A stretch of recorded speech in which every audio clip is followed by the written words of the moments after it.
Oi, meu nome é Esther Faustino, sou estudante de Medicina da Unievangélica e eu vou apresentar esse trabalho cujo tema é acidente vascular encefálico na população pediátrica.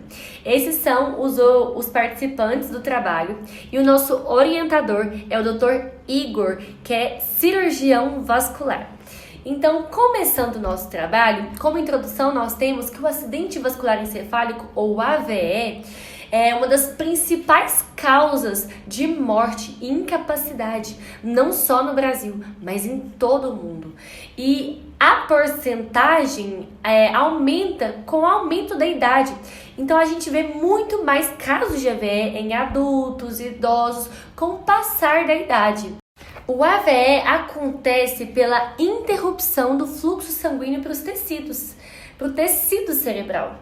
Isso acontece tanto de forma isquêmica, sendo caracterizado um AVE isquêmico, quanto de forma hemorrágica, sendo um AVE hemorrágico, como mostra nas imagens. E você fala assim, ok, entendi, aumenta com o aumento da idade, mais comum em idosos e tal, mas e as crianças? Será que é possível ter um acidente vascular encefálico na população pediátrica? E a resposta é sim, é possível, por mais que seja raro, nós identificamos casos na literatura de AVE nas crianças. E por isso, o objetivo do nosso trabalho é analisar o acidente vascular encefálico na população pediátrica. A nossa pesquisa é uma revisão integrativa da literatura, com base nas bases de dados BVS, Lilacs e Cielo, que são excelentes bases de dados para pesquisas. Os descritores utilizados com base no DEX foram acidente vascular encefálico e pediatria. E o critério de inclusão dos artigos foram artigos publicados nos últimos 7 anos, de 2018 a 2022, artigos extremamente recentes no inglês e no português. E os critérios de exclusão foram artigos que não estão nesses 2 idiomas citados e também artigos que tangenciaram o tema.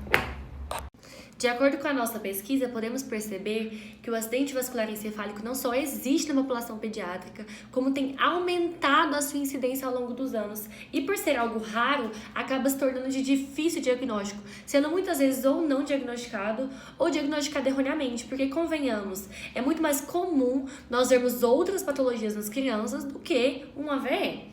E na população pediátrica, os fatores de risco do AVE são totalmente diferentes da população adulta, da população idosa. Então, nós temos fatores de risco diversificados, pouco explanados e muitas vezes até desconhecidos. E por isso, nós temos um atraso diagnóstico. E quando a gente tem um atraso diagnóstico, o que isso gera? Sequelas. A gente pode ter sequelas motoras, cognitivas e comportamentais, sendo a principal delas a hemiparesia. E como que a gente vai manejar isso? Hoje em dia, o que nós temos na literatura é a fisioterapia como algo muito benéfico. A fisioterapia, ela promove uma reabilitação neurofuncional e gera um impacto a longo prazo. Às vezes a gente não vê consequências imediatas da fisioterapia, mas a longo prazo ela se tornou muito benéfica. Observamos alguns fatores de risco para esse evento em crianças, por mais que a literatura não tenha tantos, nós observamos na literatura que há doenças cardíacas, como fator de risco, cirurgias cardíacas prévias, quadros infecciosos, dentre outros. E observar algo interessante, que crianças que utilizam de forma indiscriminada aqueles descongestionantes nasais derivados de nafazolina apresentam maiores riscos de AVE. Isso é algo que os pais devem se atentar e os médicos também devem se atentar. Então, concluindo, é preciso haver um maior aprofundamento de médicos, profissionais de saúde nesse assunto, que é um assunto que está acontecendo, está aumentando e ainda é escasso o número de pesquisas. Nós temos atrasos e erros diagnósticos e uma dificuldade na propedêutica desses casos. E o correto diagnóstico pode evitar aparecimento de sequelas e consequências desfavoráveis aos indivíduos, melhorando a qualidade de vida. É isso, muito obrigada. Essas foram as nossas referências.